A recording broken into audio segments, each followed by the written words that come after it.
வணக்கம். நான் உங்கள் ஜெயா.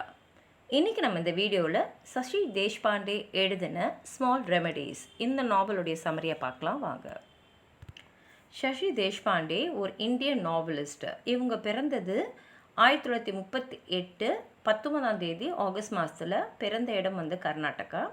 அவங்களுடைய முக்கியமான படைப்புகள்னு பார்த்தீங்கன்னா the dark holds no terror, roots and shadows, that long silence, a matter of time, small remedies, shadow play, strangers to ourselves.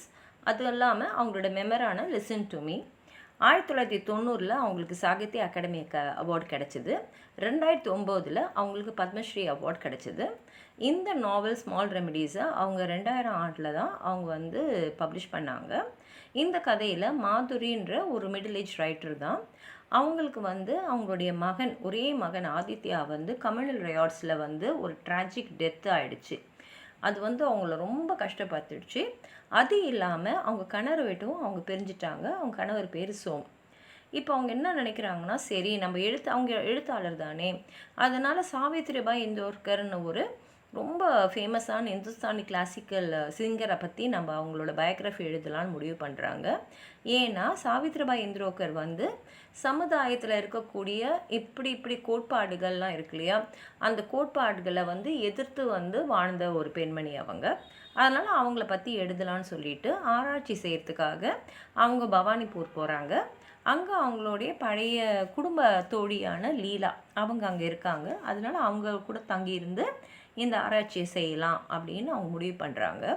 அப்படி சாவித்ரிபாயோடைய வாழ்க்கையை பற்றி அவங்க ஆராய்ச்சி செய்யும் போது அது ஒரு வகையான டிஸ்ட்ராக்ஷனாகவும் இருக்குது. ரெண்டாவது அவங்க வாழ்க்கையை அவங்களே ஒரு மாதிரி பார்க்குற மாதிரியும் இருக்குது. ஏன்னா அவங்க வாழ்க்கையில் என்னென்ன சாய்ஸஸ்லாம் அவங்க செஞ்சாங்கன்றது அவங்களுக்கு தெரியும். அதே மாதிரி தான் சாவித்ரிபாயும் இருந்திருக்காங்க. ஏன்னா சாவித்ரிபாய் ஒரு எக்ஸ்ட்ராடினரி விமனாக இருந்திருக்காங்க. அவங்க திருமணமே வேண்டாம் அப்படின்னு இருந்திருக்காங்க. காரணம் என்னென்னா, அவங்களுக்கு இந்துஸ்தானி கிளாசிக்கல் மியூசிக்கில் ஒரு பயங்கர ஈடுபாடு இருந்தது. அவங்க வாழ்ந்த காலகட்டத்தில் பார்த்திங்கன்னா இந்த ஹிந்துஸ்தானி கிளாசிக்கல் மியூசிக்ன்றது ஆண்கள் மட்டுமே போகக்கூடிய ஒரு பாதையாக ஏற்கக்கூடிய ஒரு கலையாக இருந்தது. ஆனால் இவங்களுக்கு அந்த இசையின் மேலே இருந்த ஆர்வத்தால் அவங்க இந்துஸ்தானி கிளாசிக்கல் மியூசிக்கை கற்று தேர்ந்துட்டு இருந்தாங்க. அவங்க அவங்களோட முஸ்லீம் லவரான குலாம் சாஹிபோட கூட ஒரு வாழ்ந்துட்டு வந்திருந்தாங்க. இதுவும் சொசைட்டியும் ரிலீஜியஸ் கன்வென்ஷன்ஸும் எதிர்த்து தான் அவங்க செஞ்சிட்ருந்தாங்க.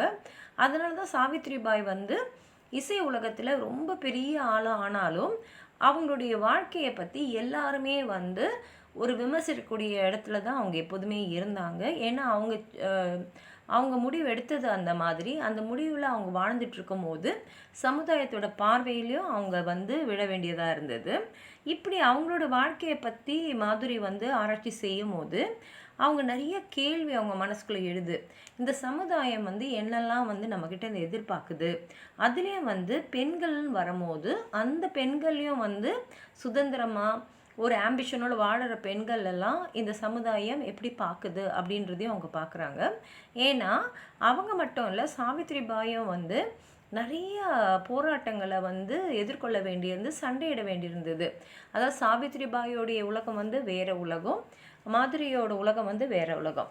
ஆனால் 2 பேரும் பார்த்திங்கன்னா சமுதாயத்தை எதிர்த்து போராட வேண்டிய சூழ்நிலை தான் இருந்தாங்க. ஏன்னா சமுதாயத்தோட கோட்பாட்டை மீறியோ இல்லை எதிர்த்தோ அவங்க வாழ வேண்டிய கட்டாயத்தில் இருந்தாங்க. அவங்க இந்த மாதிரி சாவித்ரிபாயை பற்றி அவங்க இன்னும் தெரிஞ்சுக்க அவங்களே அவங்களுடைய வாழ்க்கையை யோசித்து பார்த்தாங்க. ஏன்னா நல்ல ப்ரிவிலேஜான வாழ்க்கை தான். ஆனால் எமோஷ்னலாக பார்த்திங்கன்னா அவங்க சொல்கிறாங்க அவங்களுடைய சைல்டுஹுட் ஒரு டிஸ்டன்ட் சைல்டுஹுட்டாக தான் இருந்தது. அதாவது நல்ல ப்ராக்ரெசிவான ஃபேமிலி தான், நல்ல ஒரு முன்னோக்கி இருக்கக்கூடிய ஒரு பார்வையை கொண்ட குடும்பமாக இருந்தாலும் எமோஷ்னலாக காம்ப்ளெக்ஸாக இருக்கக்கூடிய ஃபேமிலியில் தான் அவங்க இருந்தாங்க. அங்கே அவங்களோட குரல் எடுப்படவே இல்லை. அவங்களோட எண்ணங்களுக்கு மதிப்பே இல்லாமல் தான் அவங்க வாழ்ந்தாங்க.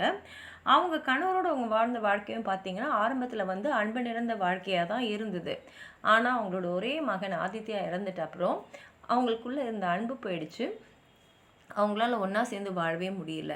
ஒரு வகையில் பார்த்தா அவங்களுக்கு ரொம்ப கில்ட்டியாகவும் இருக்குது. ஒருவேளை நம்ம எடுத்த சில டெசிஷன்ஸால் தான் ஆதித்யாவுக்கு இந்த மாதிரி நேர்ந்ததோ அப்படின்னு கூட அவங்க யோசிக்கிறாங்க.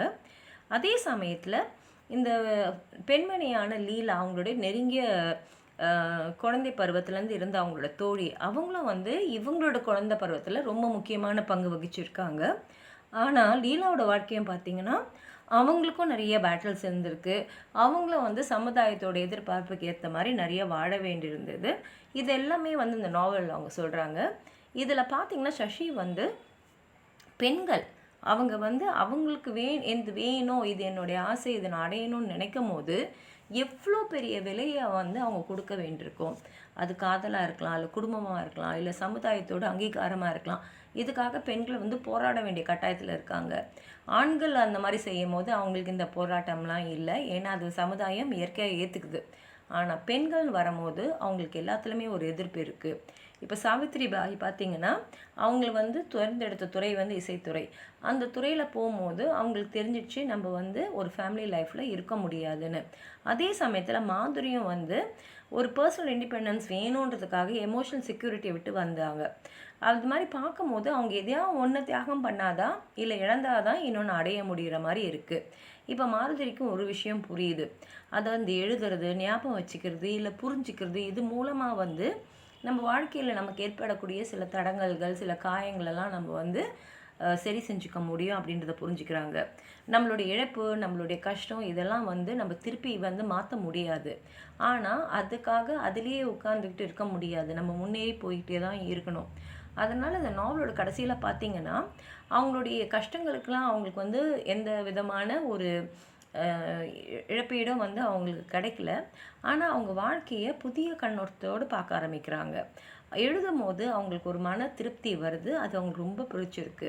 இப்போ இந்த சாவித்திரிபாயை பற்றி எழுதும் போது அவங்க நிறைய ஒரு புரிதல் வந்து அவங்க என்ன பண்ணுறாங்கன்னா கடந்த காலத்தை வந்து அதுலேயே நம்ம இருக்கக்கூடாது, கடந்த காலத்திற்குள்ளேயே நம்ம மாட்டிக்கூடாது, அதை விட்டுட்டு நிகழ்காலத்துக்கு வரணும், வாழ்க்கையை வந்து நம்ம எதிர்நோக்கணும் அப்படின்றத அவங்க புரிஞ்சுக்கிறாங்க. அவங்களும் சரி சாவித்திரிபாயும் சரி நிறைய எதிர்பார்ப்புகளோடு இந்த உலகத்தில் போராட வேண்டியிருந்தது. அதில் நிறைய வழிகள் அவங்களுக்கு உண்டாயிருக்கு. அவங்க வேறு வேறு மாதிரி சாய்ஸ் எல்லாம் செய்ய வேண்டியிருந்தது. ஆனாலும் அவங்க 2 பேருமே அவங்களோட அடையாளத்தை இந்த சமுதாயம் என்னதான் அவங்கள பற்றி சில ஜட்ஜ்மெண்ட்ஸ் கொடுத்தாலும் அவங்களால அவங்க அடையாளத்தை இந்த உலகத்தில் பதிக்க முடிஞ்சுது அப்படின்ற மாதிரி தான் இந்த நாவல் முடிஞ்சிருக்கு. உங்களுக்கு ஏதாவது சொல்ல நினச்சிங்கன்னா கீழே இருக்கிற கமெண்ட் பாக்ஸில் எழுதுங்க. இந்த வீடியோவை லைக் பண்ணுங்கள், உங்கள் ஃப்ரெண்ட்ஸோடு ஷேர் பண்ணுங்கள். சப்ஸ்கிரைப் பண்ணாதவங்களாம் ப்ளீஸ் சப்ஸ்கிரைப் பண்ணி சப்போர்ட் பண்ணுங்கள். நன்றி.